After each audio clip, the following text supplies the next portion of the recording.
what's it for me to? Oh baby, oh baby, sugar is sweet, but not like you. It is So In Love.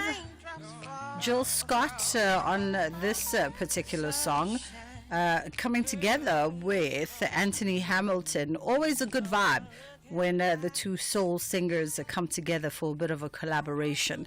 I'm wondering if this song actually has any sort of roots and heritage on a song of yesteryear with a similar name, but I don't think so. I just think it's probably coincidental that it shares a name with a song that comes to mind. Anyway, So In Love. Jill Scott, Anthony Hamilton. That is how we kick off this Friday afternoon. I hope you are having a good day. It is officially Black Friday. Officially Black Friday. And if you cast your eyes on all the news outlets right now, they are out and about, busy following consumers who are on a hunt for a bargain. To be quite honest, I just think it's too hot. It's too hot to be trolling the malls and the shops right now and, being in those crowded situations. Unfortunately, actually, Black Friday tends to extend itself now because we live in such a consumerism society. It tends to extend itself throughout the weekend. So I feel like there's probably no rush. But also just looking at... just casting my eyes on SABC News, and we've got some reporters that are out in the various cities. It also just looks as though it's not really as full as it's been in previous years, and perhaps maybe that speaks to sort of the financial constraints that we are experiencing as South Africans right now, that our pockets are really, really tight, and so we probably don't have all that much excess money to be spending anyway, and maybe we've also become a little bit more conscious as buyers and a bit more methodical and rational with our spend, and considering we've really had to be over the last 2 years, right? We really have had to watch those family budgets quite closely and quite tightly. But so it is the big shopping weekend, and we are wrapping up the week from our end. We've got a jam-packed show for you today, as per usual, but because it's Friday, we take things a little bit easier on a Friday, and we're going to be having a conversation with the Africa No Filter, and they're an advocacy agency, and they're going to tell us the work that they do, and also this campaign that they are sort of backing, #StopBand-Aid. It's literally a campaign that is aiming to stop the Live Aid concert from being rebroadcast. Remember that concert that was first broadcast back in 1985? Live Aid concert. It was the brainchild of Bob Geldof at the time. And it went on to raise in excess of $140 million for famine relief in Ethiopia. It became one of those historical moments, right, in activism and global activism. And they are now, all these years later, 40 years later, supporting an initiative to stop the rebroadcast of Band-Aid. And they'll tell us why. And they've got some very strong objectives and some reasoning as to why, such campaigns actually do very little for Africa and very little in positively positioning the African continent. So we'll find out from Africa No Filter around that. We're also going to be catching up with one of your favorite musicians, Mbuso Khoza, is going to be joining us in the first hour of the show. On the other side of 2 o'clock, we continue on the arts and culture tip, and we're looking at a music and visual arts fusion that's going to be held. We'll find out more exactly what that is all about, and I'll tell you what else is coming up on the other side of 2 closer to the time. 086 086 000 2032, that's our studio number, and 061 410 4107, that is our WhatsApp line. Specsavers now looks after your hearing as well as your vision with Specsavers Audiology. With 60 stores and counting, we are South Africa's largest audiology group. For a limited time only, buy one rechargeable hearing aid and get 50% off the second. You heard right. Buy one rechargeable hearing aid and get 50% off the second. Find your nearest store at specsavers.co.za. Specsavers Audiology. Test your hearing and join the conversation. T's and C's apply. Imagine a South Africa where every child born today and tomorrow and the next day and the next had enough love, enough food, enough safety and brain power today and tomorrow and the next day and the next. Together, we will change their future. Join us by visiting holdmyhand.org.za. That's holdmyhand.org.za. Adventure awaits on Tropical Island of Treasure Zanzibar, South Africa's SAFTA award-winning reality show, Saturday evenings at 7:30 on S3. Follow the journey of 7 celebs as they team up with 7 loyal fans and influencers to compete in a series of grueling physical and mental challenges. The beach is hot, but the treasure is even hotter, with more than R1 million in prizes up for grabs. Tropical Island of Treasure Zanzibar, Saturday evenings at 7:30. Repeat Fridays at 6 and Monday at 2 p.m. Only on S3.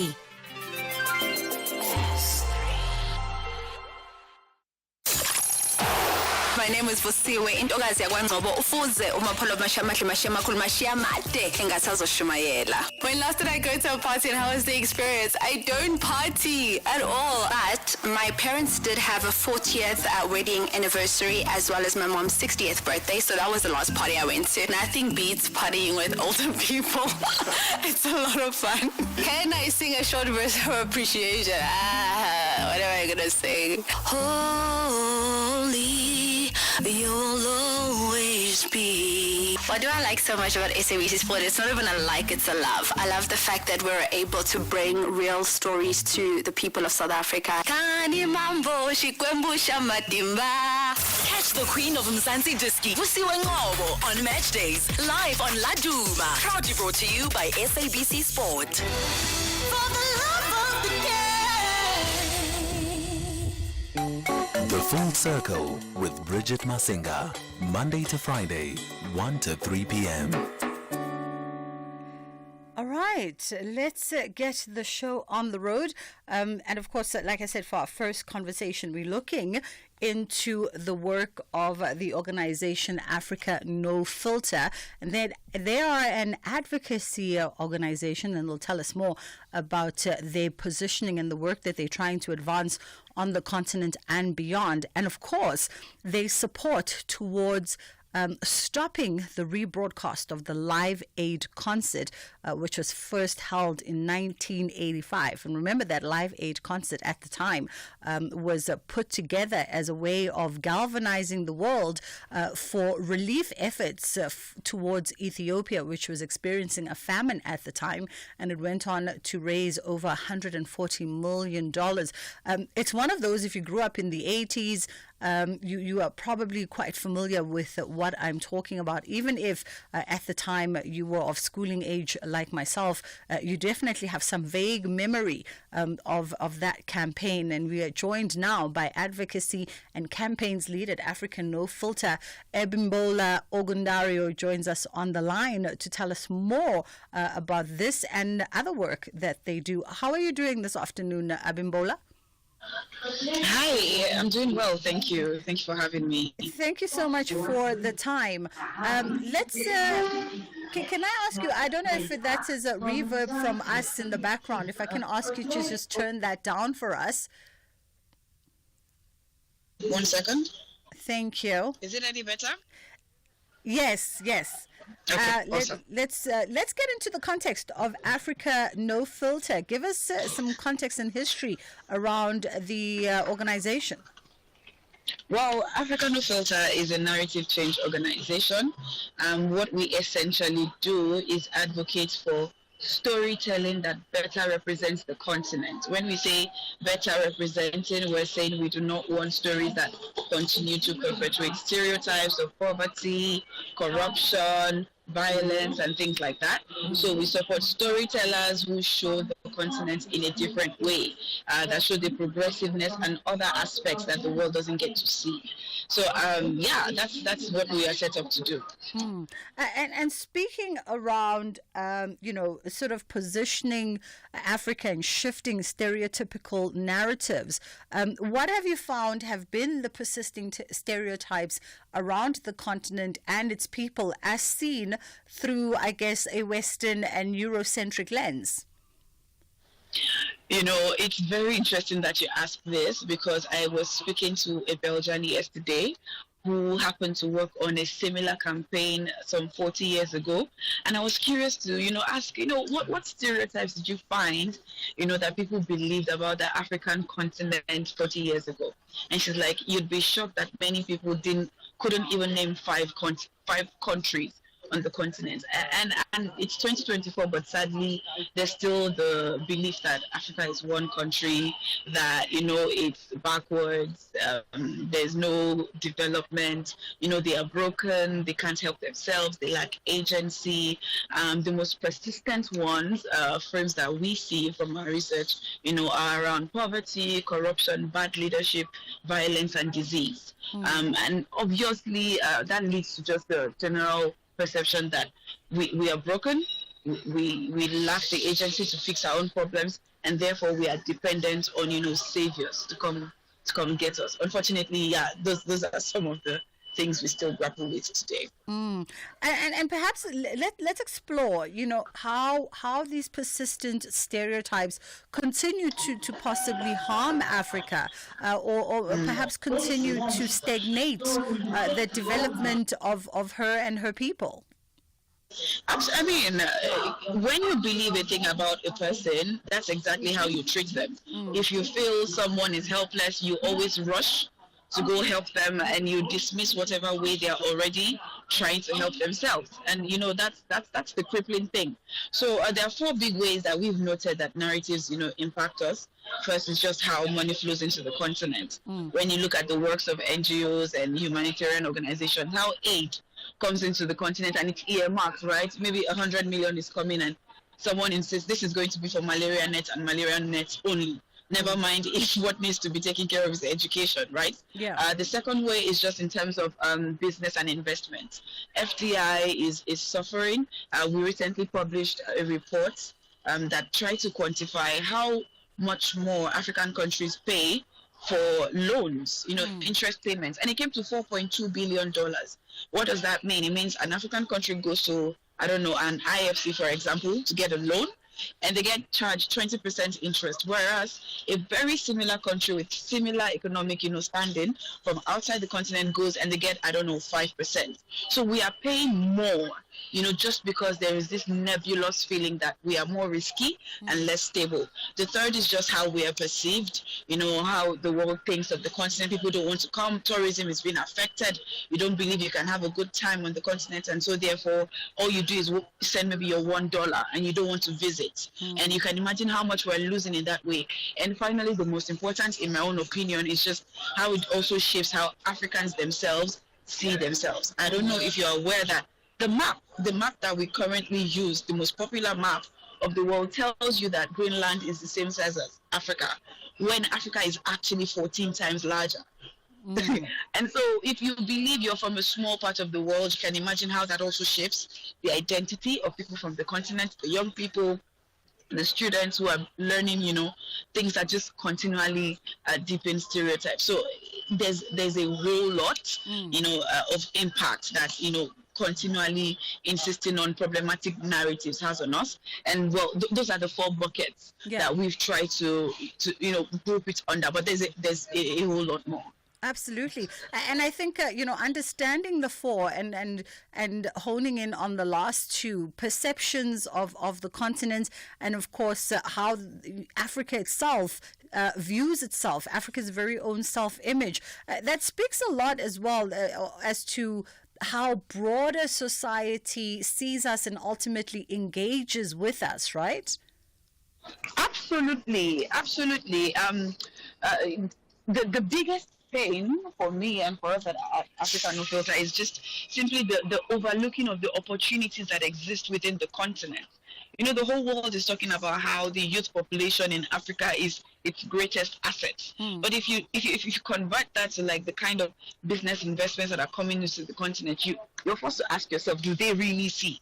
Do they really see? Because if you did see it, the way money comes to the continent would be in terms of taking advantage of, you know, the technological abilities, the population, the talents, the skills, the entertainment industry. Look at what music is doing and fashion is doing. So yeah, it's a limiting thing. And the interesting thing that we've noted as well is that there seems to be a gap. Right, the world can celebrate Thames, you know, they can celebrate whiskey, they can celebrate Uncle Waffles, but they know, yeah, these are great African artists. But when it comes to connecting those people to the image of Africa they've been forced to know all these years, there's a problem. It's like, you mean the same Africa that they don't feed themselves is the one producing this, you know, Grammy-winning artist? Like, you know, it's like, they can't really compute. And we've noted that that's causing a really big gap just in terms of the opportunities that both Africa and non-African, you know, counterparts can explore and just make more profits, not just monetary, but otherwise as well, more profits from. Yeah. You know, I've never considered what you've just said, that the gap between the reconnecting of what has been the global legacy of what is Africa versus the repositioning and reclaiming of what is Africa for Africans, and that there's a gap there. Absolutely. And you know, you use the word reclaiming, repositioning, but you realize it's always existed. Think about, you know, the great person that Nelson Mandela, you know, was, and how the whole world stops when you mention his name. So there is an acknowledgement, right, of the fact that there's been greatness on the continent from time being. We have legends from the continent. Right? So it's not necessarily a new thing that there's beautiful things emerging from the continent. But because of the popularity, right, of the bad kinds of stories that come from the continent, when you go, the things that are celebrated are not the things that everyone, you know, feels good about. It's, oh yeah, there's famine, you know, and there's war. One coup happens, and there's a series of coups, you know, happening on the continent, and constantly that happens. And so therefore people are forced to believe what they've heard over time versus what they actually see right in front of them. So if you ask the average person, what do you think of Africa, they won't go to, you know, the Wizkid or the Thames or the you know, the Sarkozy or the Fuse, or no, they wouldn't go to that. They will go to what they've been forced to, you know, assimilate and then regurgitate that. And that's why we advocate for, you know, better stories. We're not saying don't talk about the problems, but can you talk about the problems in context, with balance, with nuance? Talk about the fact that these problems exist. The people there, they see the problems, they're already working to solve the problems, and you're not a savior, right? You might be a facilitator sometimes, but you're not a savior. But also talk about the other things that are not problematic. I like to brag about my country and the fact that the Igbo apprenticeship system is one of the most celebrated in the world. You know, business models have, you know, for centuries have flourished in the hands of, you know, my Igbo brothers and sisters, and people all over the world are, you know, studying and researching. But that, you don't hear that, you know, you don't you really don't hear that. So that's what we're advocating for. We need to see a shift, right, in the kinds of stories that feature on the global scene and in the local media space as well. Absolutely. I want us to take a quick pause here, Abimdola, as I go into the headline news, and then we'll come back on the other side of this. And I want us to get into your support towards Stop Band Aid and why, you know, you're calling for this rebroadcast of the Live Aid concert to be cancelled by the BBC. And it speaks to everything we've spoken about in the first half of the conversation, but we'll continue on the other side of this. And if you do have a perspective around perhaps, you know, as you're listening to us and you do think that Abimdola does have a point, that the world persists in seeing Africa through a very narrowed, Eurocentric, westernized perception that is oftentimes negative to what the continent is really about. Or maybe you think that it's justly, just because, we have not shared a lot of the problems that we've experienced through the years. I'd love to hear your thoughts on it. In 061 410 4107 is our WhatsApp line, and 086 000 2032 is the number that you can call us on. It's just gone past.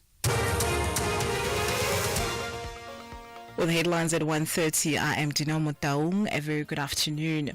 President Cyril Ramaphosa has conferred the Shield of Jove on South Africa's two most successful athletes at this year's Paris Olympic and Paralympic Games. That's Tatiana Smith and Mpumelelo Mhlongo. In other news, the DA says Justice Minister Thembisi Milani should do the right thing and step down from her position over her alleged involvement with VBS Mutual Bank.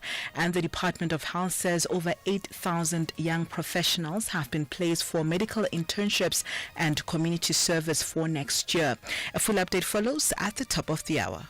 The Full Circle with Bridget Masinga. Monday to Friday, 1 to 3 p.m. Definitely partaking in conversations. Ethical is what defines our business. Apologies for that, a bit of a technical slip from my technical side. But having the conversations that move us as a nation this afternoon, and we're looking at the organization African No Filter, and then an advocacy organization that is quite literally shifting stereotypical narratives around Africa. And they do this through a storytelling that reflects a more dynamic continent, one that is more progressive, innovative, filled with opportunity.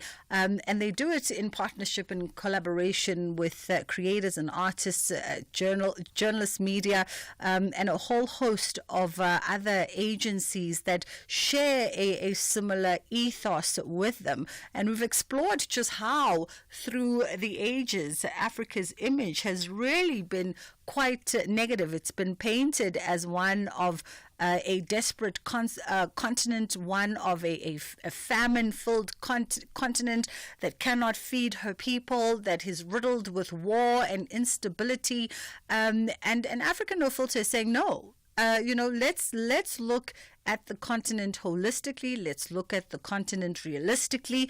And yes, there may be problems here and there, but it's not the overarch of who we are, the overarching thread of who we are as a continent and as a collective of people. And as such, you've decided to put your weight behind this campaign, #StopBand-Aid, in solidarity with Fuse. Tell me a bit more about this, who's an African artist quite renowned on the continent. And literally you guys are opposed to the re-airing of the Live Aid concert. Just transparency, I wasn't quite aware that Live Aid was set to re-air again 40 years after the fact. At that time, it was considered quite the iconic moment for social activism. It was a concert put together to raise famine relief for Ethiopia at the time that was in the grips of a famine brought on by extreme drought and weather conditions. And you guys are opposed to the Live Aid concert and the narrative that it pushes. Absolutely. I think you gave a very beautiful introduction at the start, and it's that thing of, what you believe versus what actually exists. In 1985, like you mentioned, it was a great moment to come together and to save, Ethiopia, and it raised millions of dollars, and that's fantastic. But even from then, and it's something we've advocated on over the last few years, even before 2024, even from then, what it also did was bring Africa to the whole world and say, these people need so much help. And since they cannot help themselves, the world needs to help them. And you can imagine what a continuous insistence on that kind of message, has done. For context, let's think of Ukraine. With everything that has happened in Ukraine today, since the last couple of years, we've seen that there is actually a way to help a people without necessarily degrading them.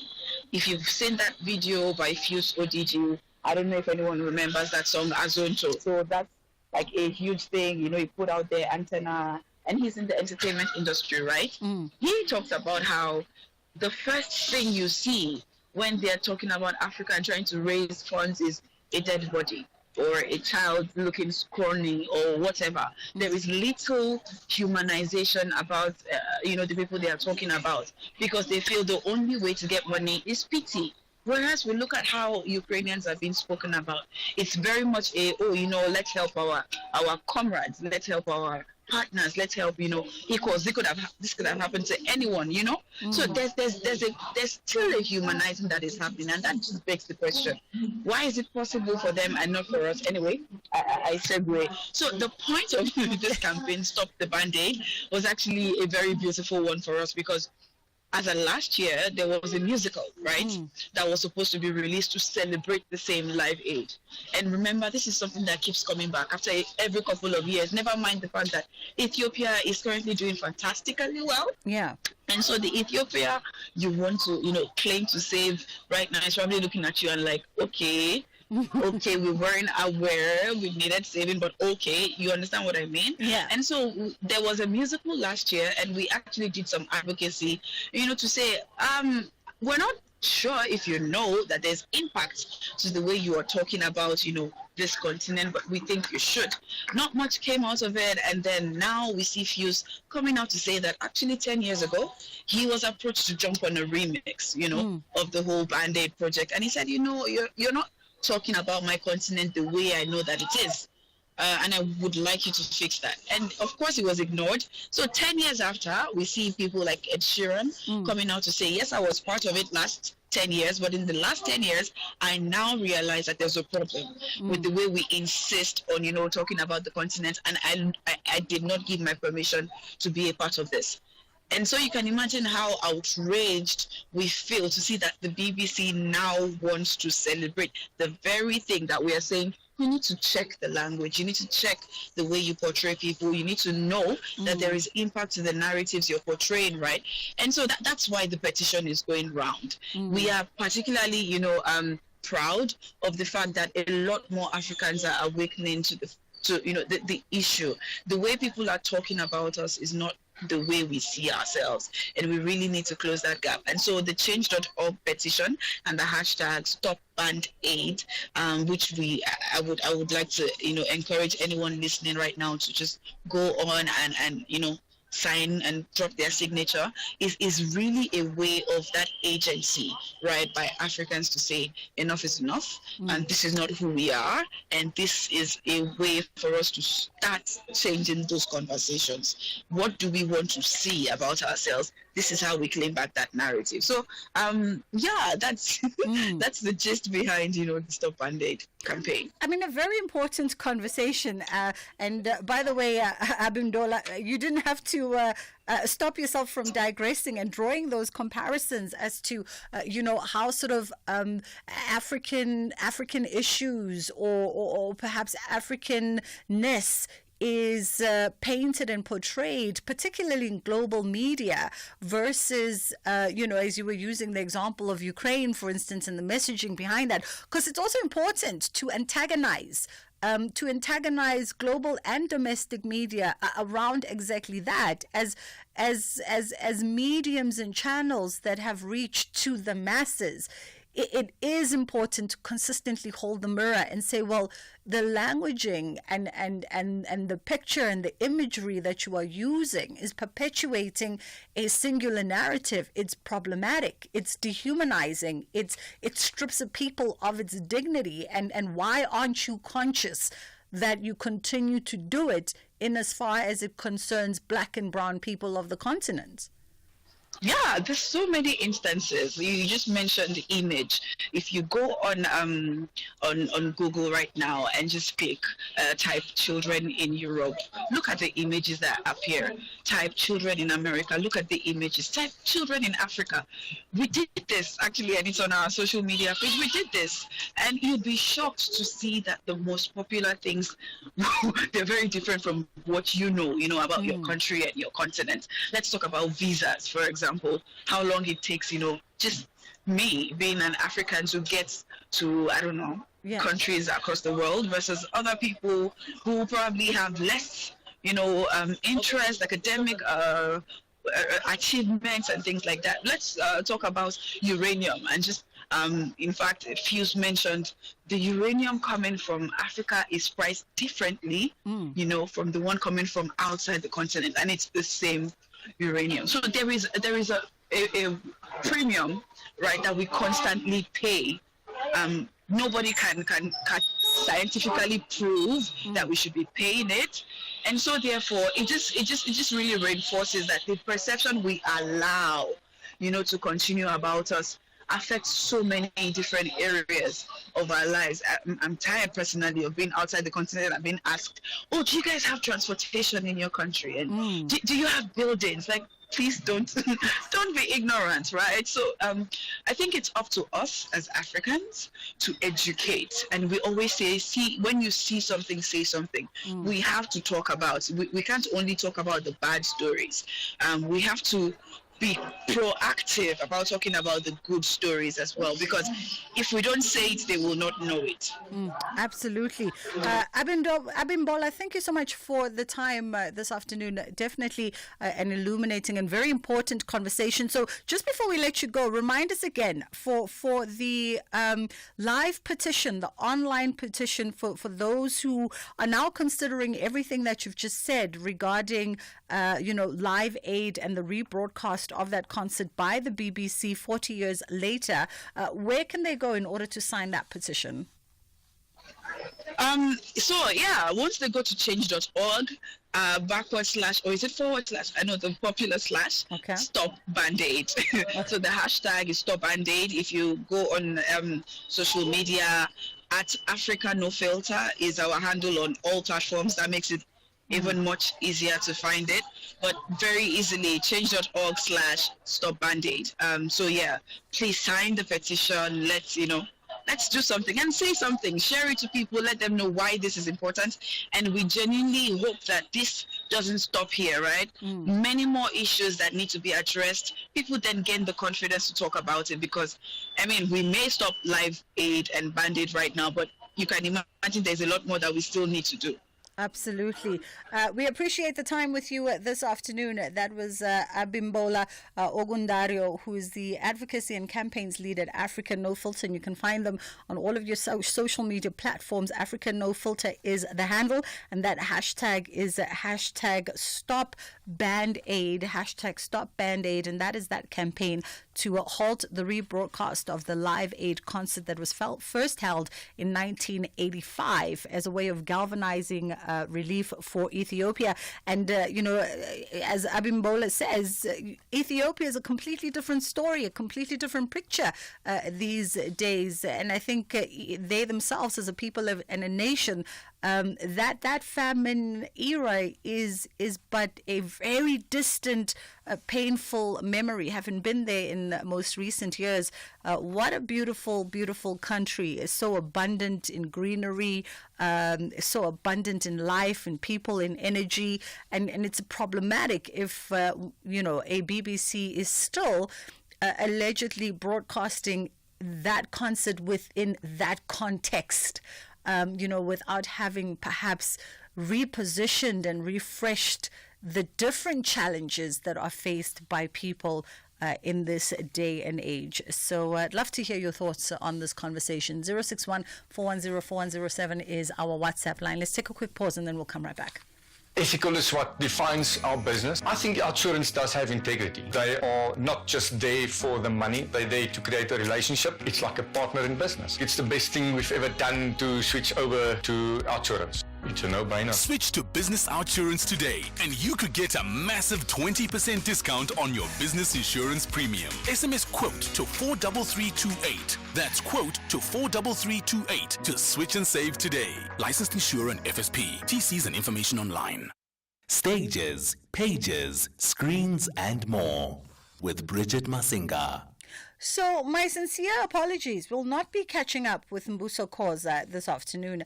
He's in transit. You can hear most. It's Friday. A lot of our guests are in transit. Even Abimbola in her country was in transit, but we managed to get good reception there. Mbuso's reception is unfortunately not holding up. Where he is at the moment. He's at the airport and the lines are breaking on us, terribly so. And so we've decided to not have that conversation. But just by way of maybe just giving you the details, right? So we were going to be talking about Umanyano Leges 2024, which is paying tribute to Sobukwe's unwavering legacy of justice, courage, and Pan-Africanism. And it's a 2-day fusion of music, culture, and reflection. It's got a killer list from the likes of Dr. Nduduzo Makhathini and Mbuso Khoza going to be performing, as well as Mpumi Dlamini, and a whole host of other people, Sibusile Xaba, and that date is 7th to the 8th of December at Villa Simone in Johannesburg. So you can go, I think you can probably jump on Mbuso Khoza's social media platforms, and there'll be links there for you to have a look at what Umanyano Leches has got in store for you, which is a centenary tribute to Robert Sobukwe. Right now, though, we're catching up for stages, pages, screens, and more with Call Us Crazy, and we're chatting to a cast member, Cujo Green, around this production. It is an award-winning comedy, and it's backed by popular demand at the Market Theatre. Good afternoon to you, Cujo. How are you doing today? Dumela Mama Bridget, I'm okay. How are you? You'll excuse me, I don't have a voice because, it's been quite the ride. It's okay. I like a bit of a husky voice. It sets the tone. Call Us Crazy. Thank you for having me, Mama. It's only a pleasure. So you guys are back at the Market Theatre by popular demand. For anybody who's not familiar with the production, give us some context around this comedy. So Call Us Crazy, written and directed by Josiah Smolele, since 1994, is really a satire and a vision on how us as South Africans connect to each other. And so in this version, it's quite revised in the sense that it's an all-female cast, and it follows the story of Auntie Tselapedi, who I play in the show, and she has a dream. She has a dream of tarring every street on the earth.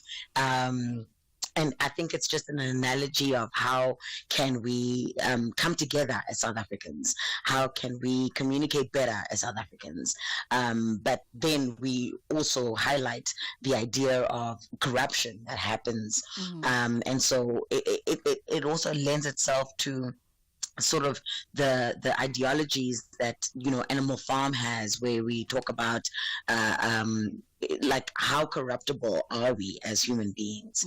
And so when do we make the right choices and the right decisions to either go that way, the left or the right? So it's really about that.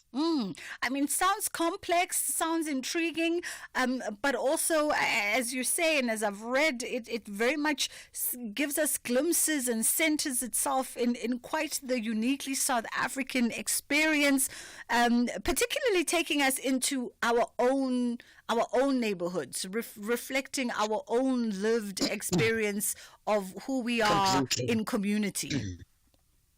And also it questions the idea that we are 30 years in our democracy, and so do we still have freedom? Do we still have equality? Do we still have, how are we bridging the gaps between the haves and the have-nots? What are the conversations around making sure that those that are underprivileged, those that don't have, can move to a point where they do have? So it's a mirror. It's a mirror, if anything, to ourselves to say, can we look at ourselves and how do we then start to action these ideas that we have, that there's been so much that has been stolen from us. So how do we begin to take that back? So where do we start? What is the solution to getting back what we believe has been stolen from us, but not at the end of the day, not impersonating the thief that stole those things from us? So how do we how do we begin to re-envision the rainbow nation that we actually want to see live? But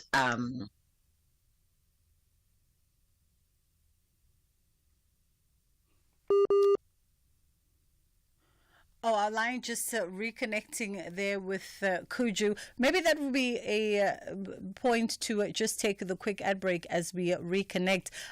We're playing, sort of touch and go with the networks this afternoon, but we'll just see how they hold up. Let's take a quick break. It's just gone 10 to 2 o'clock, and then we'll come back, and hopefully Kuju Green will be back with us on the other side. Hi, I'm Andrew, and I was recently diagnosed with myelodysplastic syndrome. Patients like myself go through a long and strenuous journey to get a stem cell transplant. I am grateful for the support I've received as I wait for the call that my donor has been found. This Sunflower Month, be a lifeline to patients like myself by registering to become a stem cell donor. You can save a life by registering at dkmsafrica.org. Think festive season.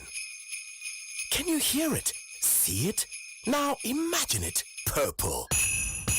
Yes, forget the tinsel, because Click season is purple. It's that time of the year for the famous Clicks 3 for 2 purple sticker promotion. Mix and match any 3 festive gifts with a purple sticker and get the cheapest one free. Clicks. Feel good, pay less. Deals valid until 24 December or while stocks last. T's and C's apply. The Bees are constantly seeking for a suitable way to move up to the top half. They want to triumph against Leicester City FC. Visser is in here for Brentford. Johan Visser! While the Foxes are committed to playing attractive football for 90 minutes as they also eye a top half spot. Oh, into Vardy. Back to Ayew, scores! Leicester have done it late on the road. Jordan Ayew sweeps home. What a move! This is the Premier League. Catch the spectacular clash between Brentford FC and Leicester City FC on Saturday, 30 November at 4:30 p.m. live on SABC3. Also available everywhere for everyone, always on SABC Plus and SABCSport.com. Proudly brought to you by SABC Sport. For the love of the game. Stages, pages, screens, and more with Bridget Masinga. The networks are wreaking havoc on our conversations today, but we press on nonetheless. We're in conversation with Kuju Green, who forms part of the cast for Call Us Crazy, and it's been revised with an all-female cast making its return at the Market Theatre. And let's talk about that. What necessitated the revision for an all-female cast this time around? Well, I think Brados has been, very curious about what it would look like with an all-female cast. And some of the questions that he's had is about the narrative and the rhetoric around when women speak about building each other.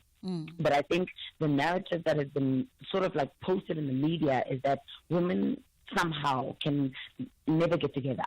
And so those are some of the things that we challenge within the show, that how does it, because we've been pitted as people who are competitive towards each other, that we cannot give a hand because the patriarchal system, in the way that it's set up, is such that I think women, when they get into positions of power, they become the very system that they were, fighting against.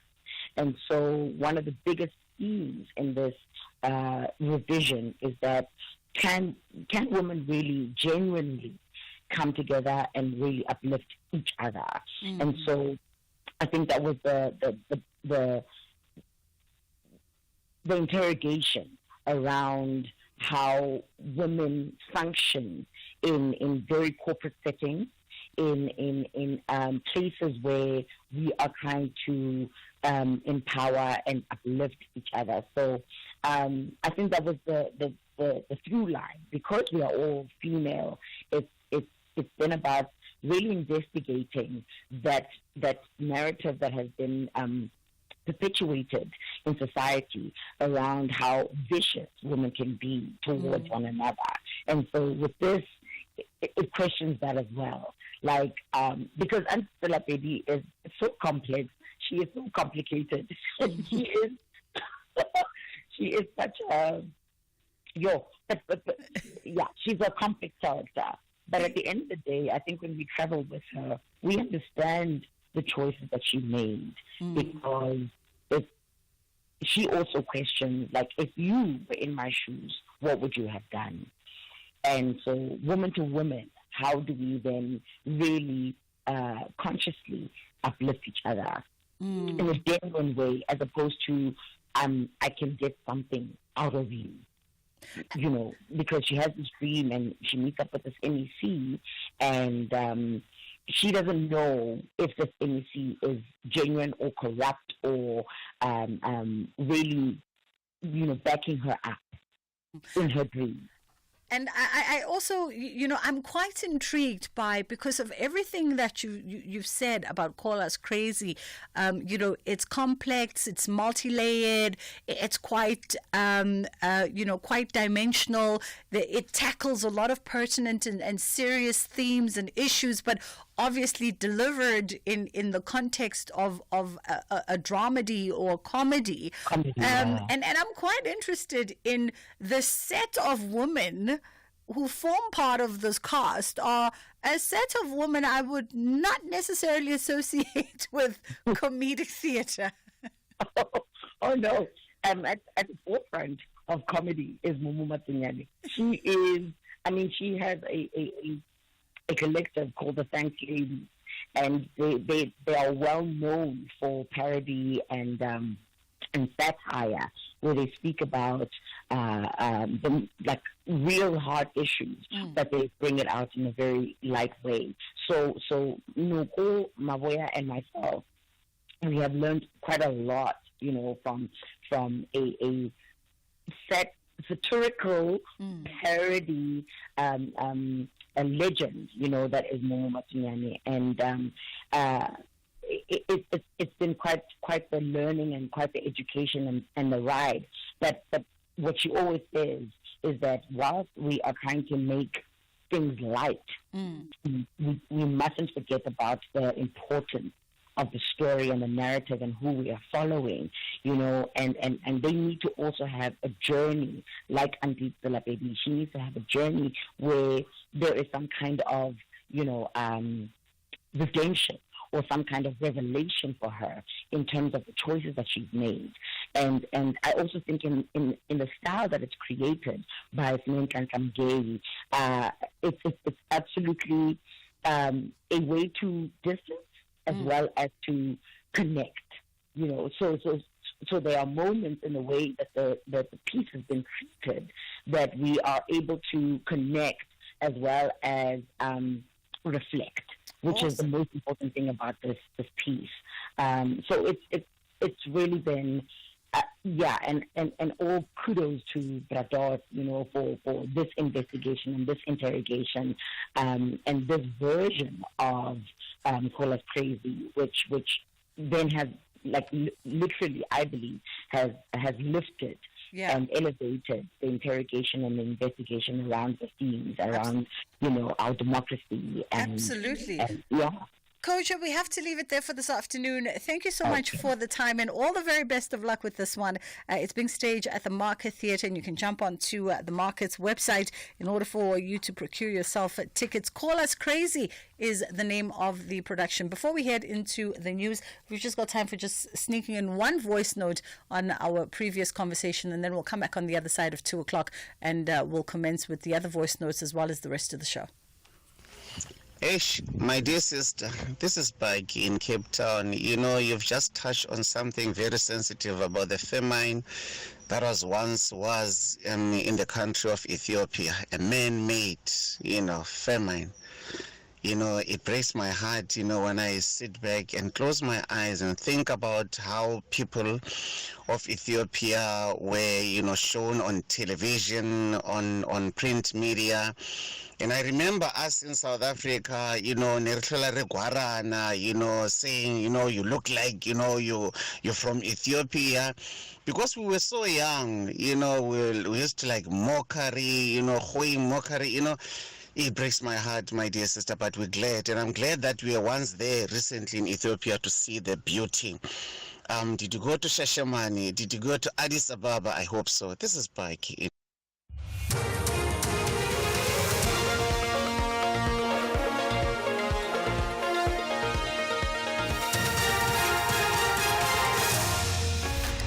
Top stories: 3 legal miners killed in Mpumalanga, and Ramaphosa honors 2024 Olympians and Paralympians.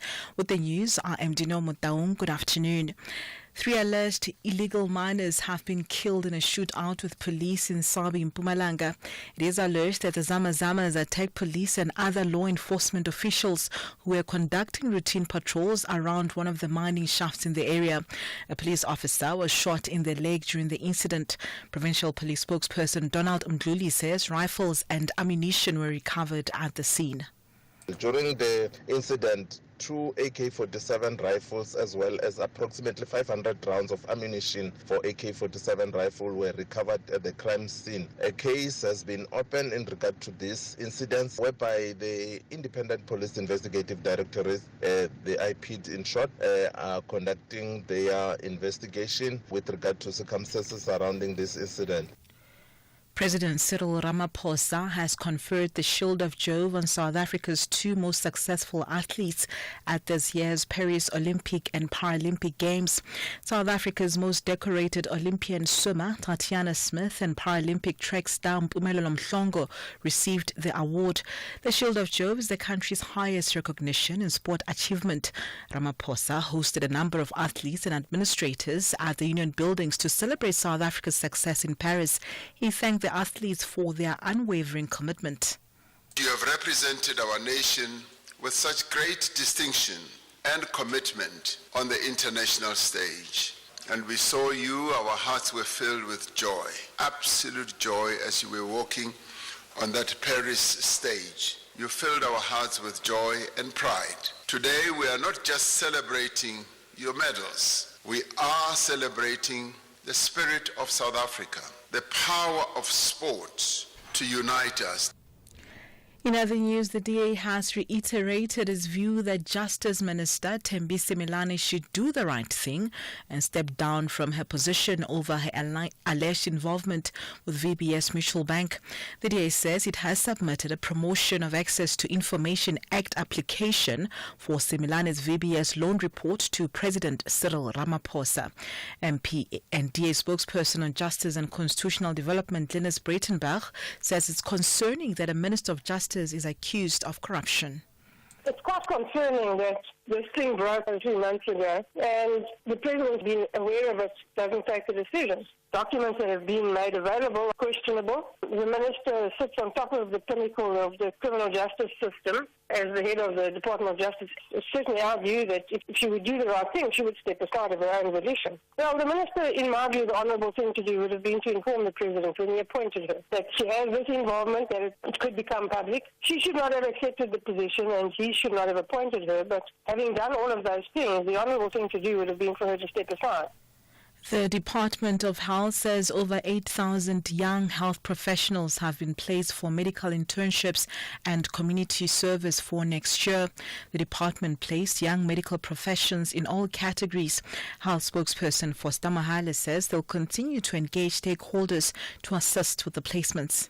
It is necessary at this stage to clarify that the fact that while the country is crying out for the appointment of more health inspectors in the face of foodborne illnesses and death afflicting especially young children in the country, the Department of Health is working closely with other government departments and stakeholders to find a long-lasting solution.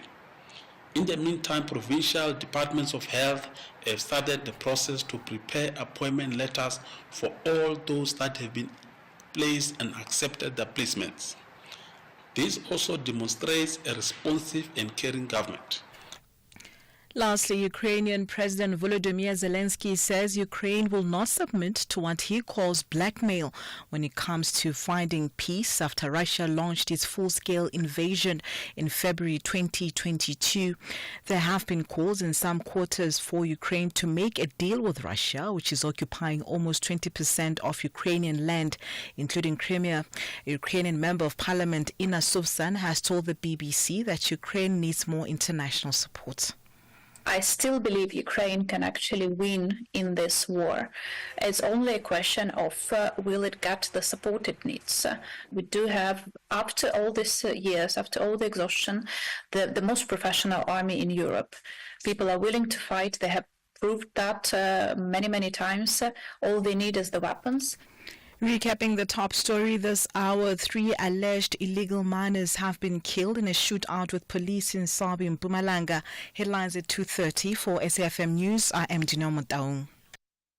Whatever your need for a personal loan, choose a bank that's best for your loans. Nedbank offers loans of up to 400,000 Rand at the best possible interest rate. And there's more. Open a My Goals Plus or My Goals Premium account and you could enjoy 200 Rand cashback every month for the duration of your loan term. That's up to 14,400 Rand cashback. Visit nedbank.co.za to apply for your tailored personal loan. See money differently. Nedbank. We are a licensed FSP and registered credit provider. T's and C's apply. Get ready to honor Madiba's legacy together. Join us on 8 December at the Union Buildings in Tshwane, Gauteng, as we pay tribute to Nelson Mandela with the Mandela Remembrance Walk and Run. There's a distance for everyone: 21 kilometers, 10-kilometer run, and a 5-kilometer scenic walk. Enjoy loads of entertainment and plenty of fun for the kids. If you can't be there in person, you can participate from wherever you are, uniting with thousands around the country to honor Nelson Mandela's vision of unity, equality, and a just society. All proceeds will support the Nelson Mandela Foundation. Register now at mandelawalkandrun.com. Let's come together to remember Madiba. In proud partnership with Gauteng Province, the City of Tshwane, and SABC Sport. See you there. Let's make it a day to remember. The Full Circle with Bridget Masinga, Monday to Friday, 1 to 3 p.m. You are listening to The Full Circle. SAFM.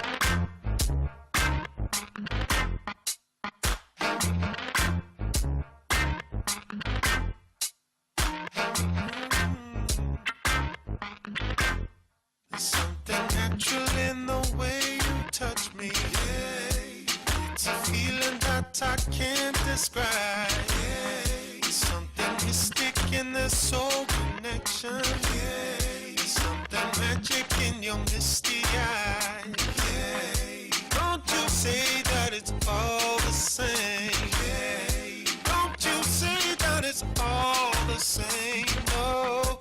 'Cause there's something that I can't explain about this. Something that I can't explain.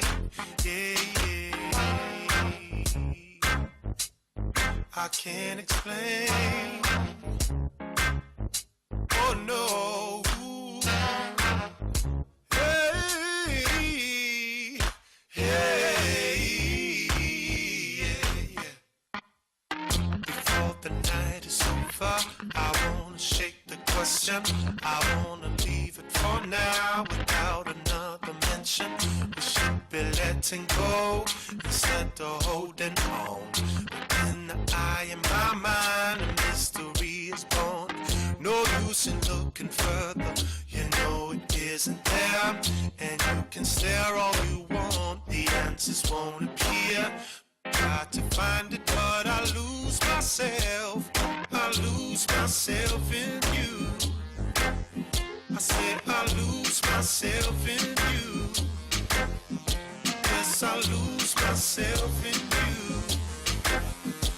Yeah, I lose myself in you.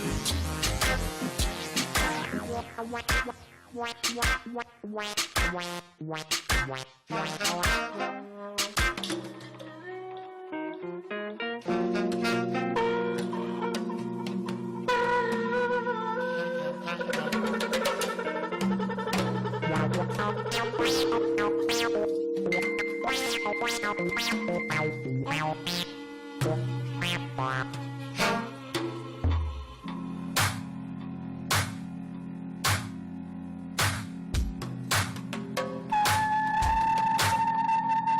easy, lovers. Breathe easy, lovers. Breathe easy, lovers. Breathe easy, lovers. Breathe easy. And know you're only wasting time. Breathe easy.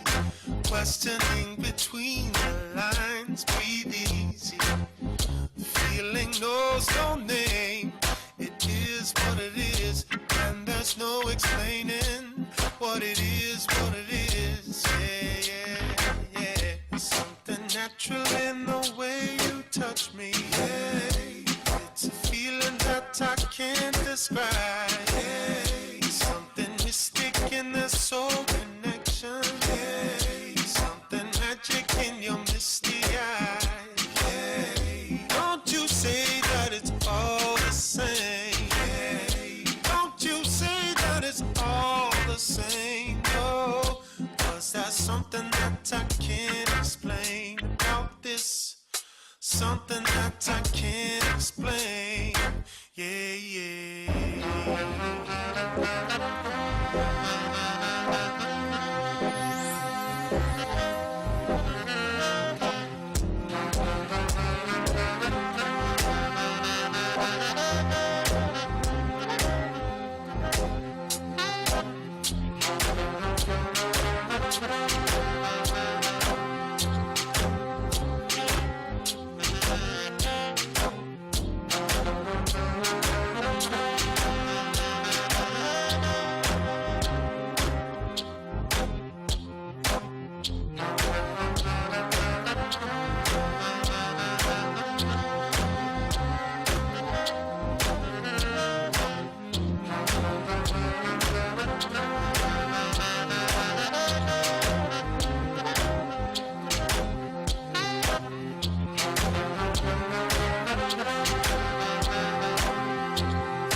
So we were in the behind the scenes.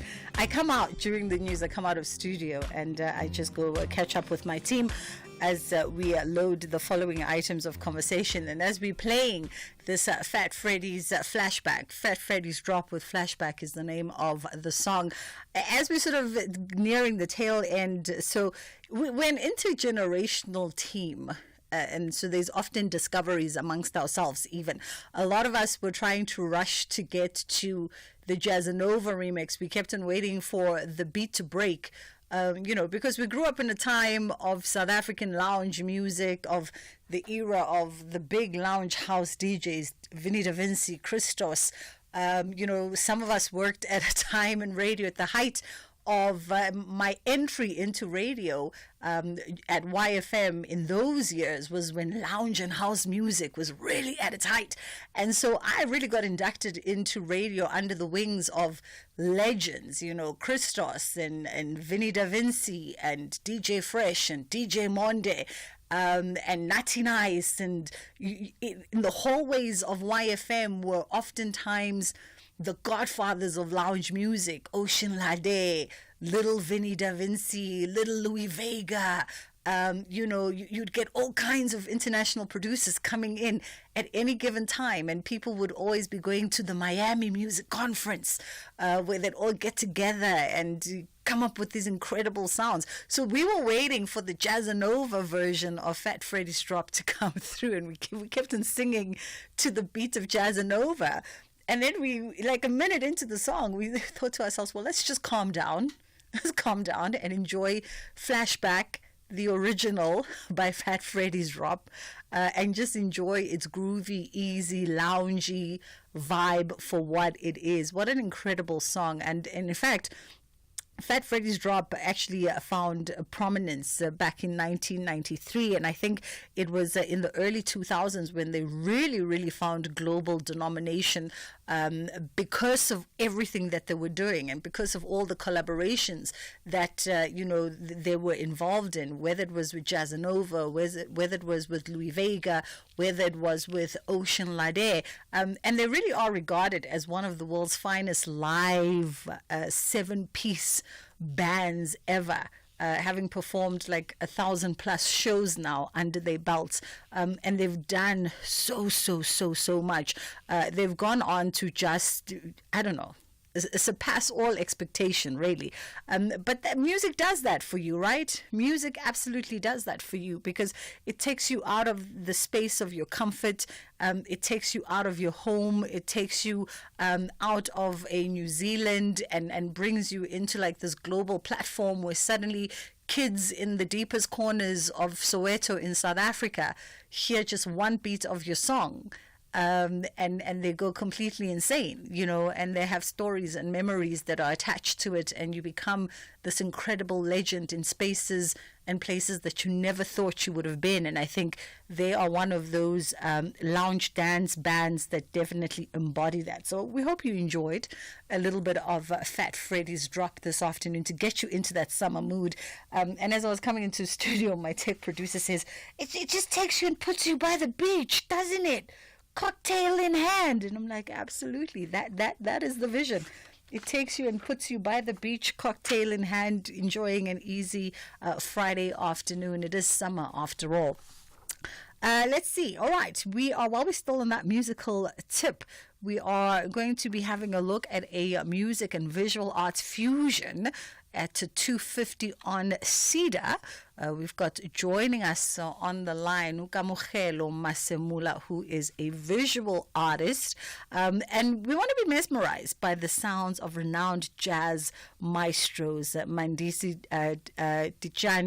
Janjis, rather. Mandisi Janjis is going to be on this one, and a trailblazing 5 August House creatives illuminate the venue with their artistic brilliance. So we'll find out exactly what this all looks like. Kamogelo, how are you doing? I'm good, and how are you? I'm good, thank you. So give me the picture of this music and visual arts fusion. So Mandisi Janjis and 5 August House residents are coming together. Yes, so first of all, I want to say thank you to Bridget Masinga. I don't think if it would have been possible for us to come together and actually collaborate with a big artist like Mandisi Janjis, so yeah, I just had to get that out of the way and say, Bridget, if you're listening, we love you, man, we love you for giving us this opportunity. But, yeah, man, they came to us because we're in one of the biggest art spaces in South Africa, where we have about 50 artists in one building. Unfortunately, we had to select 5 of us to bring, to kind of have an exhibition that will, there's nothing greater we can add to Mandisi's, but I believe visual arts plays a big role as well, in the arts. And I feel jazz and visual arts, if I were to select a genre that could marry, visual art, it would be jazz. It's all about style, it's all about class. So that's what we're bringing as artists, as this team of 5. Yeah, we have me, we have Manyisi, Wisami Manyisi, who's doing some of the most stunning works, and most of his works are landscape, but he plays with musical instruments as well. So that's what you guys are going to get to see. You have Umbani Shabalala, who's one of the biggest female abstract artists right now in South Africa. We have Ubegezela Mapena, who's also into abstract. We have Uitumele Mamase, who's into figurative pieces. She's the type of artist that you can pose for, and said, play with that image. So we bring those dynamics, including myself. I do a lot of jazz drawings. Jazz is one of my biggest inspirations, and I have few pieces that I've created over the years that are inspired by jazz. So we felt bringing that in one space with Mandisi, because he's a giant, right? And sometimes we need such people to take our brands even higher, So it's going to be a beautiful collaboration, and whoever that is coming, and we're hoping people come in numbers. Yeah. And we say goodbye to 2024 together in style, and we could leave it a piece of true, to start the new year. Are the artists, the featured artists for this partnership between music and visual arts, are you going to be presenting already done works at this collective exhibition? Or are you also going to be infusing, because I see now there's quite the interest in people watching the process. So are you going to perhaps be creating a piece live on the day whilst the day unfolds, taking its inspiration from the surroundings, the energy, the environment? Thank you for suggesting that. I think that has to happen, It's one of the things I love. I love performing. I love performing with music. That's one of the things I'd love to do in the future. It wasn't part of the program, but it can be included. You just need to figure out a way to work around it. It's possible, but now that you've mentioned it, I'm thinking it could be a curtain raiser, It could be a curtain raiser. I could maybe, or one of us, or all five of us to come together. So it wasn't part of the program, but it's food for thought. Surprise people with that, Okay. It could be a surprise package on the day, yeah. All right. Well, listen, we're glad to have sparked a seed of creativity. Tell us a little bit also, Kamugelo. I mean, as you say, you're one of the 5 artists that are going to be part of this collaboration. Just give the audiences a taste as well as to you as an artist. And you say you rather enjoy sort of collaborating around jazz and those who create the medium. Give us some context around the work that you do. So initially, I remember the guy that mentored me. Some of the listeners might know him, Maripala, the late Maripala. I remember when I was still in primary school. I would go to his house. He'd just give us material to play around and paint. So, but in the background, I remember he always played this serious jazz, like instrument, like deep instrument. I couldn't even understand a thing, and I remember asking myself, what is this guy playing? What type of music is this?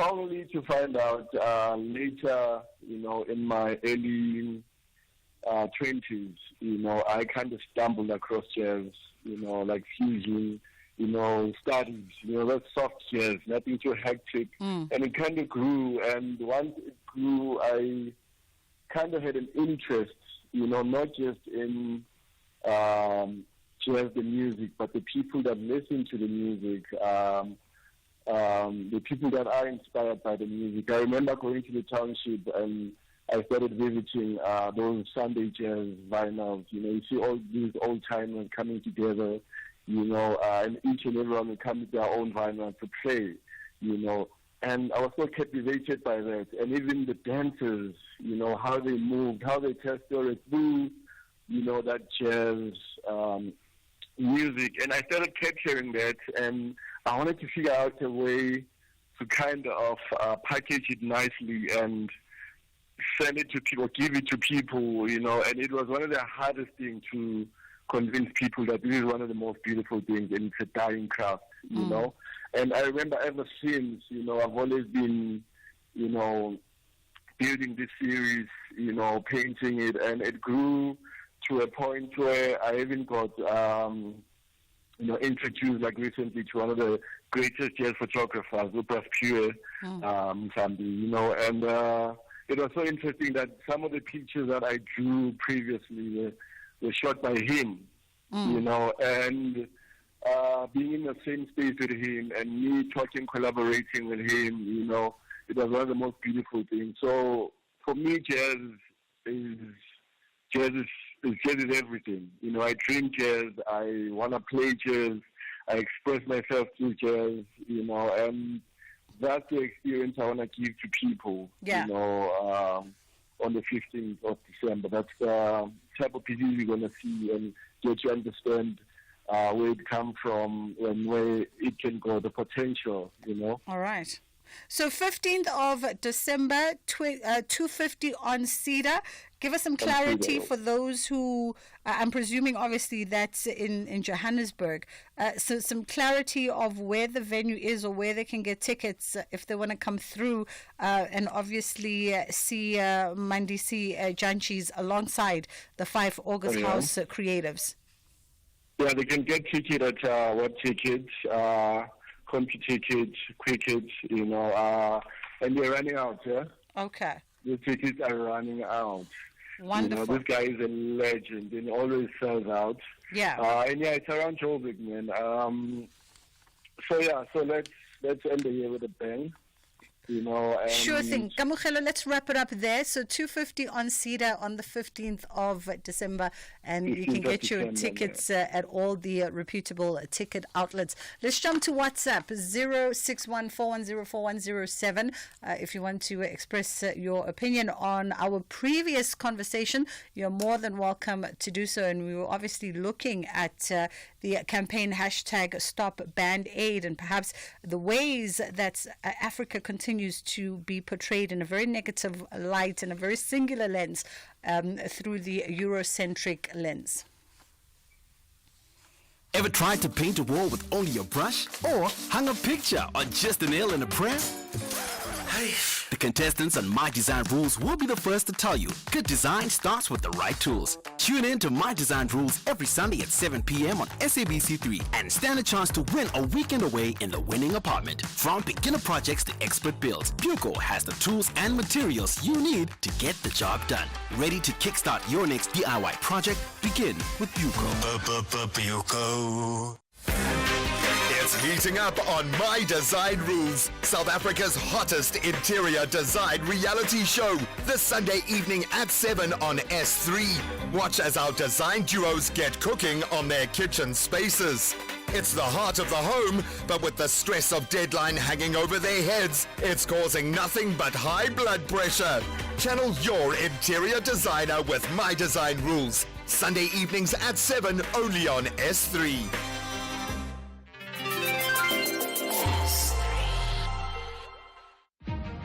The SAFM Playwriting Competition is back. After receiving hundreds of entries last year from South African writers of different ages and ethnic groups sharing their stories, now the time is yours. It's your story. You decide. SAFM invites all writers to explore the medium of sound, the theatre of the mind, and to create a 1-hour radio play in English. Get writing now and submit your play before the 3rd of February 2025 for a chance to win one of 3 large cash prizes. For more information, visit safm.co.za. SAFM, leading the conversations that move us. Bertha Charuma on SAFM. When you did music, the one particular song that you remember very vividly, that blew and made you DJ Cleo, that we now all know as DJ Cleo, and who has such staying power. What song was it? Time to say goodbye.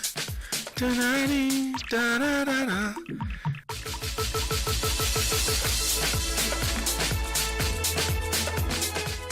You have won quite a lot of awards. In 2012, for your single Facebook, you earned 3 awards at the 18th Summers. Let's just say I have 14 summers in total. Can I have one? Maragari, you must release something. By association. That will be awarded. Bertha Charuma on SAFM. All podcasts can be downloaded on safm.co.za.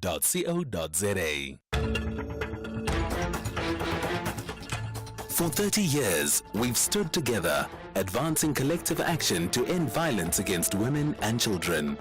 But the fight is far from over. Your voice matters. Every action counts. From educating our communities to supporting survivors, it's time to unite and create a future free from fear. Join SAFM for 16 days of activism. Together we can make a difference. Together we can end the violence. Because 30 years of progress means we cannot stop now. Let's advance the fight. Stand up, speak out, take action. SAFM, leading the conversations that move us. Ask a man.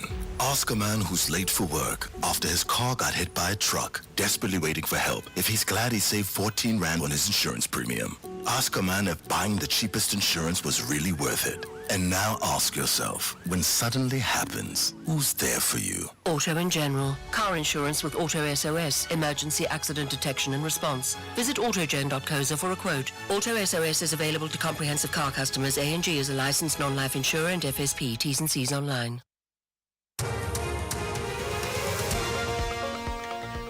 With the headlines at 2:30, I am Dino Mutaung. A very good afternoon.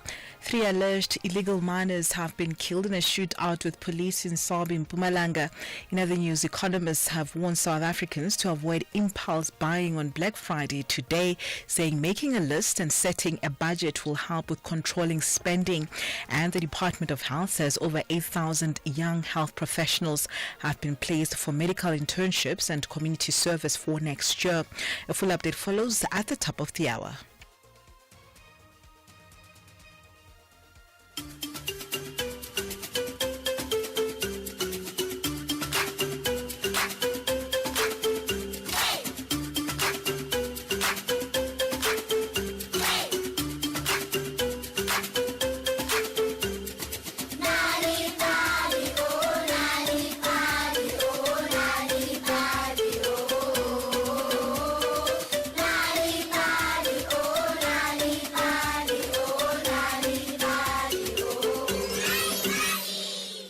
Friends, and welcome to Nali Bali. Do you know that you can do anything you set your mind to? It takes action, it takes perseverance, it takes facing your fears and most likely getting out of your comfort zone. Nothing worth having comes easy in life. That brings us to today's story called The Lion's Whisker, written by Natasha Simon. But before we listen to today's story, let's all get up and... dance!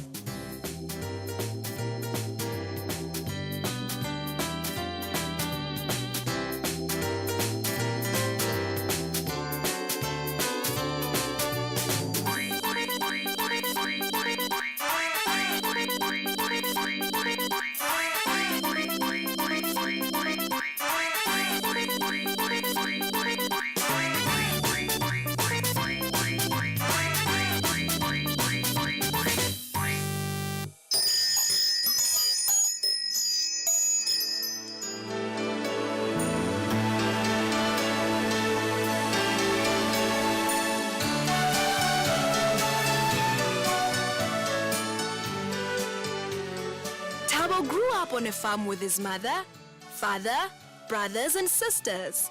Everyone helped with the work on the farm, but the truth was that Thabo didn't really like it. He couldn't bear doing the hard farm work under the scorching hot sun every day. Thabo's father, on the other hand, enjoyed the hard work and loved the farm. He could not understand Thabo's rebellious spirit.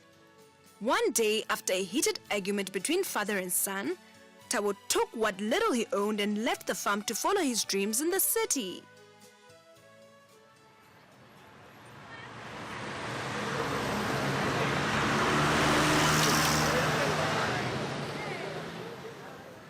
Many years went by, and Thabo began to feel a deep longing for his family, especially his father. He regretted the way he had left the farm and longed to make peace with his loved ones. But the fear of facing his father kept him from returning home. Although Thabo searched and searched for advice on how to mend his relationship with his father, none of the ideas he had gave him confidence to return to the farm to face his father. One day, Thabo's friend said, "Hey Thabo, have you heard about the wise man who lives in a flat only a kilometer from the city center? Apparently, he has a special knowledge and mystical powers." That's perfect. Maybe he can give me some advice on how I can regain my father's favor. Thank you, dear friend, for letting me know. You've been of much help.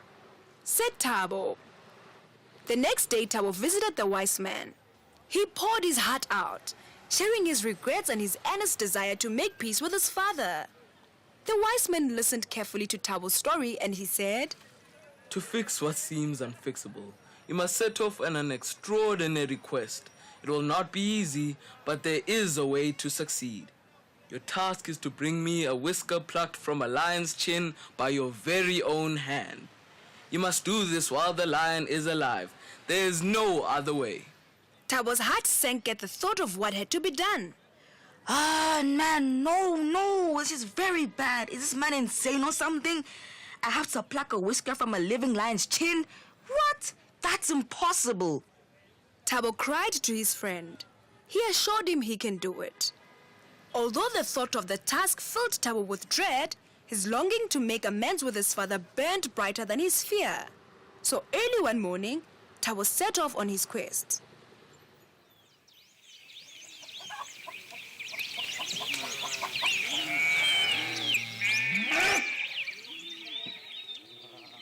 He left the city and found a place to stay in a small village on the edge of the nature reserve. From there, he sought out a lone male lion. Eventually, he found a cave and saw a lion inside it.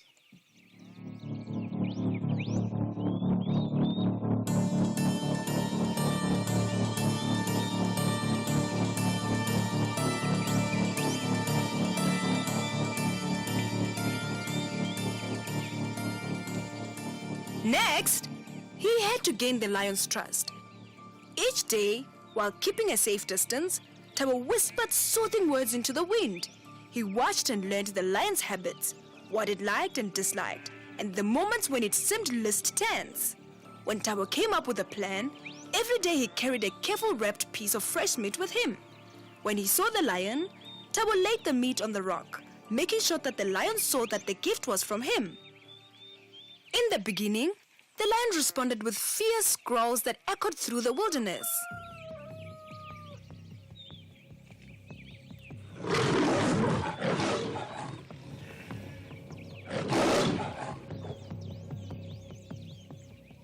But Thabo did not give up, returning day after day with meat and soothing words. Eventually, the lion's growls grew softer. He also allowed Thabo to come closer and closer, until Thabo placed the meat within reach of the lion's mighty jaws. Finally, with his trembling hands, Thabo carefully plucked a whisker from the lion's chin.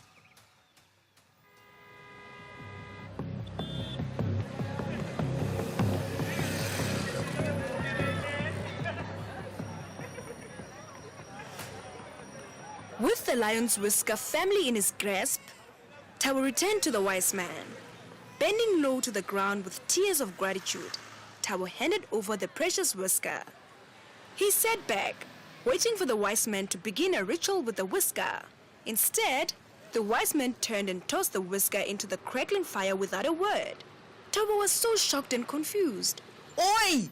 Are you insane or something? Why'd you do that? He gasped. You know, I risked my life for that whisker, mister. The wise man looked at him calmly and replied, Tell me, Thabo, is it easier to calm the heart of a lion than that of a beloved father? Does a father not want the love of his son more than a lion wants meat? Thabo felt the truth of the wise man's words in his heart and thanked him for his help. As Thabo walked away, he knew it would be hard work to mend his relationship with his father, but it would be all worth it. He realized that with time and a humble heart, he would succeed.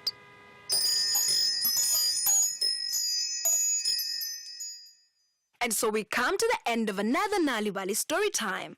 Today's story was called The Lion's Whisker, written by Natasha Simon. Did you know that reading and telling stories to children at home can help them do better at school? If you want free stories to read to your children or for your children to enjoy on their own, visit Nalibali website www.nalibali.org or Mobi site www.nalibali.mobi. You will find stories in 11 South African languages, as well as tips for reading and sharing stories with your children to grow their potential. Also look out for the bilingual Nali Bali Reading for Enjoyment supplements with great children's stories and activities available in newspapers. Nali Bali, it starts with a story. The Full Circle with Bridget Masinga, Monday to Friday, 1 to 3 p.m. Hello, SAFM. I'm Sydney, the label in Akonu Pushpak Ridge. I support what the guest is representing today, that let's don't support the re-airing of the Band Aid to support Ethiopia then, almost 30 years ago. There are beautiful things that has happened since then. Today, Addis Ababa is one of the greatest cities in the world. Can they please show the other side of Ethiopia, not what happened 30 years ago, so that it depresses us once again? Thank you. Good afternoon, Bridget. Good afternoon to your guest, the team, and the loyal listeners across the country. My question to your guest is, can't we be able to use music as tourism to remove some of the burdens that is being bestowed on Africa by maybe organizing We Are the World, Africa version? We have Sarkodie, we have Casper, we have Nasty C representing South Africa, Sarkodie representing Ghana, Fuse representing Ghana, Davido, Bernard Boy representing Nigeria. You know, we can just galvanize to get all these artists to come together as one from various African countries. They sing probably in touring even Africa, in some countries in Africa. Then the gate fee, the ticket sales, etc., will be channeled through maybe helping some communities that are in desperate need of that, instead of our leaders disgracing us, always going for handout in Europe. It's Bramoro in Bloemfontein. Brian, I mean, listen, I would definitely, I'd even be, I shared that concert. You know, it's a great idea. But I think also touching on our first conversation that we were having with Abimbola, and this is where these voice notes come from our previous conversation with Abimbola Ogundario, who is with the advocacy group African No Filters, an organization that's really just working together and collaborating with various partners in shifting the stereotypical narratives around Africa through storytelling that actually just reflects the dynamism and the innovation, as well as the infinite opportunity of the continent and its people. And I think, you know, part and parcel also when you bring up sort of a collaborative effort by us for us to tackle our own issues, Brian, we are also part of this problem, and we didn't get around to sort of centralizing it closer to ourselves as Africans.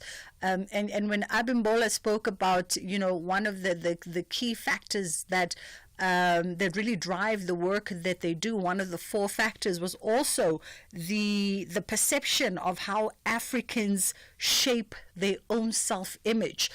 And because of these stereotypes and these negative connotations around who we are as different people, those also filter down to us. Those also affect how we see ourselves amongst ourselves. And so oftentimes we also fail to be able to see ourselves as equals. We also fail to give each other the respect, the dignity that we so richly deserve by birthright as humans. We fail to see ourselves in each other's lived experience. And so we fail to collaborate on many things for our own advancement and our own good as people, right? Because we really are divided. These stereotypes don't just speak to how the West sees Africa and how the West would prefer to marginalize and continue to see Africa for their own self-enrichment, but it also speaks to how we see ourselves, you know, and then it creates this divide and conquer where we never come together to do amazing things. And when we do, it's in small pockets and in small silos. But can you imagine if we came together on a larger scale, and just how incredible we would be as a people? If you missed that conversation, you can definitely rewind back to it via our podcast. It was really, really, really an illuminating conversation. Took up the first 30-40 minutes of the show. So if you go back to our podcast on safm.co.za and you look for The Full Circle, you'll definitely come across it with Abimbola Ogundaro That was our guest this afternoon. And you can go and lend your voice to what they are trying to do.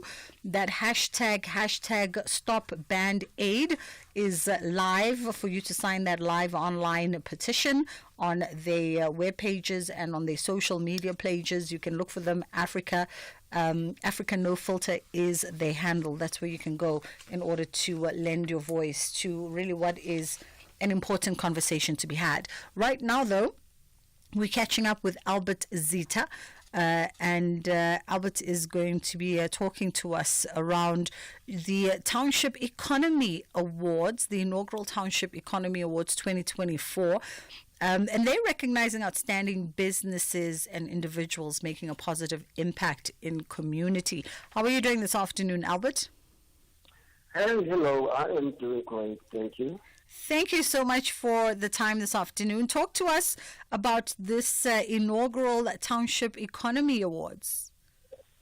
It's a very big thing for us as our Bachitariness Academy. Being a company or running a company in a township where unemployment is at its peak, where crime, where drugs, where people are just giving up in life, and then you come and try to bring back that spark. It's not easy. And also expecting the people to actually pay money for your service is not easy. So when awards like Township Economy come and then they recognize the hard work that we do, it inspires us to continue to give back and to help develop our people in the township. And the awards come on the back of the Township Economy Summit, which is now in its 6th edition, if I'm not mistaken. Yeah.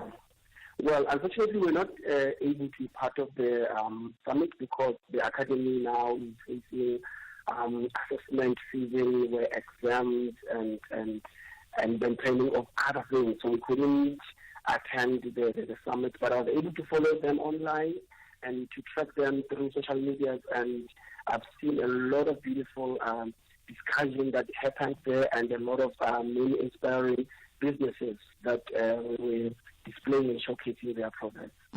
Are you able to give us some history, though, in as far as the Township Economy Summit, perhaps over the 6 years, the kind of work that it's done, the kind of support and resource that it's brought into the various operations, business operations in the township, and of course the kind of conversations that perhaps have helped young entrepreneurs in the township be able to establish, sustain, and ultimately scale up their ventures? Running a business in the township, it means most of us are not trained in terms of business. So we let them know how. Yes, we have the passion, and sometimes we might have the resources, but we let them know how.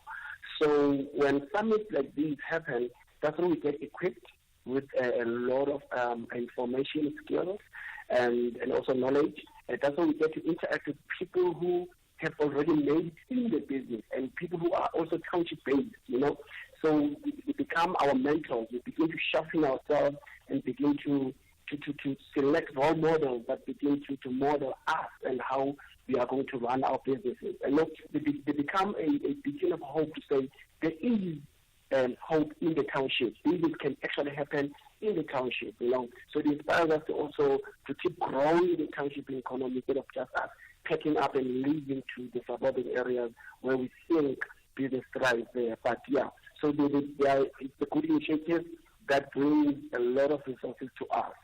And obviously, the township economy, is a multi-billion rand industry, and we're seeing also just the infiltration of big business in the township. A lot of people also talking about how that potentially threatens businesses like the ones that you run and fellow entrepreneurs run. What's your thinking around that? And sort of opening the township market to different competitors. Do you feel that it really should be a market that should be localized and supported, and local businesses, entrepreneurs should be supported, so that they don't run the risk of having to compete at scales that they cannot sustain with big business?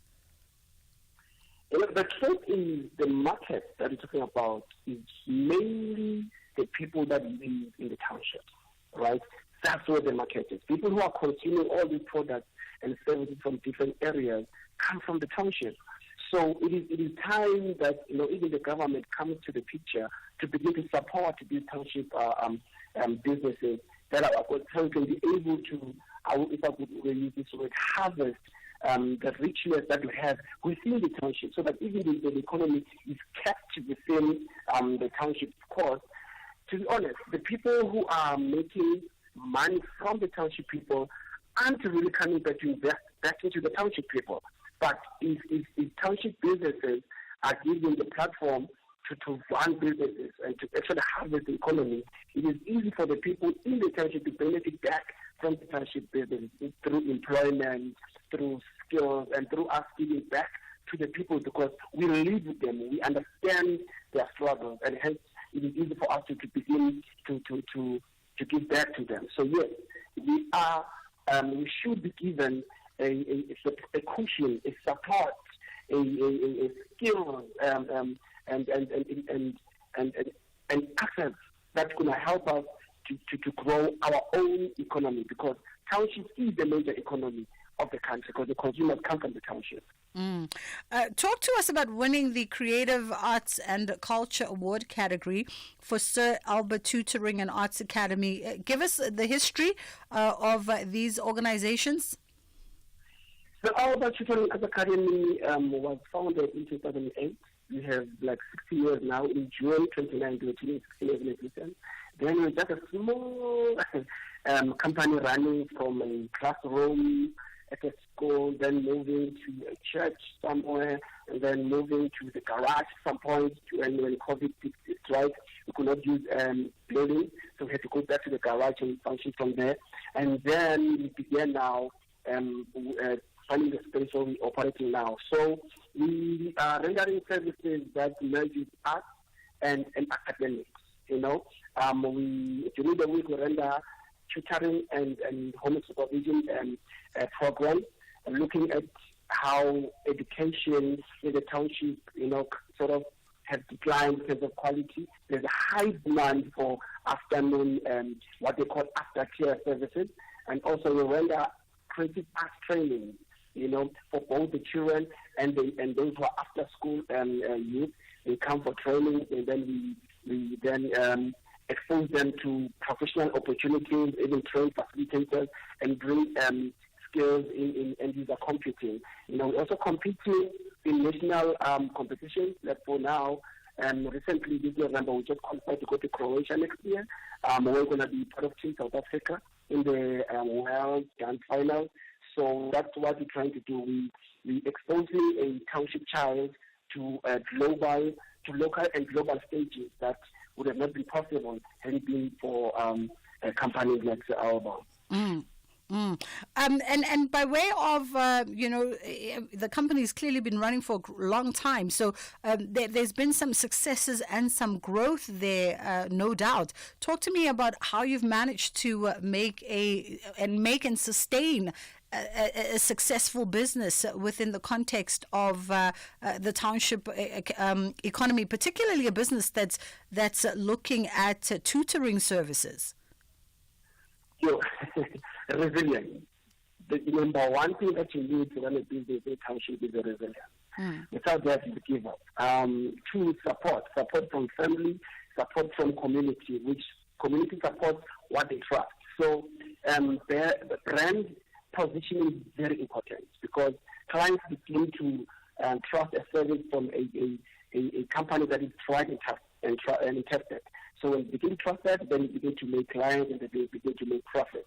But before then, it's a resilience, market research, understand the market, and also what I did was also to go to school, try to go to school to study, and I did my honors in cultural policy and management, where I began to understand policy that governs businesses, marketing strategies, and entrepreneurship, attending different workshops and begin to outsource partners, collaboration with the bigger companies that then begin to mentor us and to give us direction as to what we want. So, that's what we've been.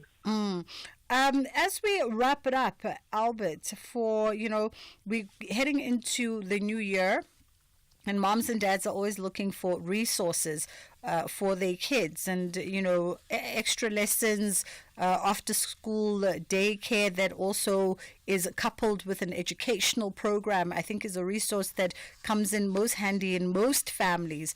For those who are listening, give us a sense of where you operate, and as well as what is your focus areas and the contact details, so that they can be in contact with you regarding 2025. Yes, we are based in the East Rand, Far East Rand, in a small township called Etwata, just next to Davidson. That's where we are physically. Our services are homework supervision and tutoring. We also help learners with their projects, assignments, also with the researches. And also we render creative arts program training for children from 4 years up to 25. Our social media handles is at Facebook, we find us at the Alba Tutoring Arts Academy, TikTok, the Alba Arts Academy. Also, we have Instagram at the Alba Tutoring Arts Academy. So that's where we are. Awesome stuff. Congratulations on winning the Creative Arts and Culture category at this year's Township Economy Awards. That was, of course, my guest, Albert Zita, who's with Sir Albert Tutoring and Arts Academy. And as you heard, you can find them. They're quite present on your social media platforms, from Instagram, TikTok, as well as Facebook is where you can go. And they offer a whole host of services by way of extra classes, tutoring young scholars, as well as an arts program as well, from the young all the way through until the slightly older adults. That is how we wrap it up from our end this afternoon. We thank you so much for choosing to be in conversation with us this week. If you are traveling this weekend, I hope you enjoy your breakaway. Remember to enjoy the journey, particularly if you're traveling by road. Enjoy the journey. Half of the fun is having fun on the road. And I always say this, you'll get there when you get there. There's absolutely no rush at all. This is just to encourage you to be a little bit safer out there. We're approaching that silly season now where there's a lot of recklessness on our roads. And so we just need to be a little bit extra vigilant and a bit more extra cautious whenever we get into our cars, and exercise some patience and understanding as well for ourselves as well as fellow motorists on the road. But if you are staying put and just enjoying a lazy weekend at home, maybe catching up with some home errands or your honey-do list, that is that's also an important part of rest, I guess, in keeping the balance at home, making sure everyone is happy. What do they say, gentlemen? A happy wife equates a happy life. So if you can get through that honey-do list this weekend to free up some time come December, you'll be a better person for it. From myself and my team, we thank you so much for being with us. We'll see you again next Monday, inshallah, God willing. Constipation got you down? Progast Colon Cleanse is here to help. With unique blends and detoxifying agents, experience relief from occasional constipation, IBS-C, and digestive block-ups. Trusted by nurses, pharmacists, and recommended by doctors. Ask for Progast Colon Cleanse today. If it doesn't say Progast, it's not the genuine product. Available at leading pharmacies nationwide. Progast, the professional's choice. The Buccaneers believe this is their season to finish on the summit, but Stellies want to secure a permanent top 4 position. Gauteng battles it out with Western Cape. This is the Betway Premiership. Catch the unmatched passion and drama of Ipola Lasemzansi. Orlando Pirates FC versus Stellenbosch FC on Sunday, 1st December. Live on SABC 1 at 3 p.m. and SABC radio stations at 3:30 p.m. Also available everywhere for everyone. Always on SABC Plus. Proudly brought to you by SABC Sport. For the love of the game. The National Pulse with Ashraf Garda. Isn't government the ultimate governing body of a school as opposed to the governing body of the school? Our main view on this is that the will of the people should be enacted through more than just a single vote every 4 or 5 years. That apart from casting your vote at each election, you should have other opportunity to enact your will or the will of the people through direct democratic input, such as electing schools, governing bodies, and taking part in public hearings. There are many mechanisms of enacting the will of the people, and simply saying the government was elected and the government decided on the Vela bill is not really the reflection of the will of the people. Thanks for your time, Louis Boshoff, the Africa Forum youth spokesperson. The National Pulse, weekdays, 3 to 6 p.m.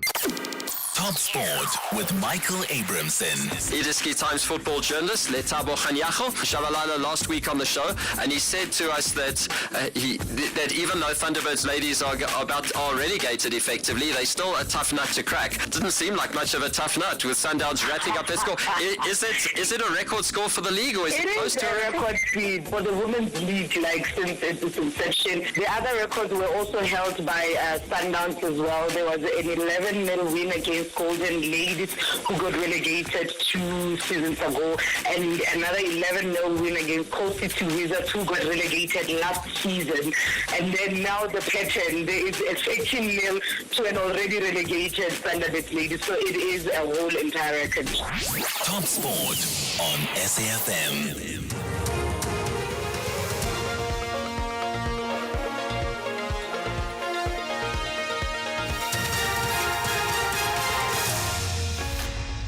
Top stories: 3 illegal miners killed in Mpumalanga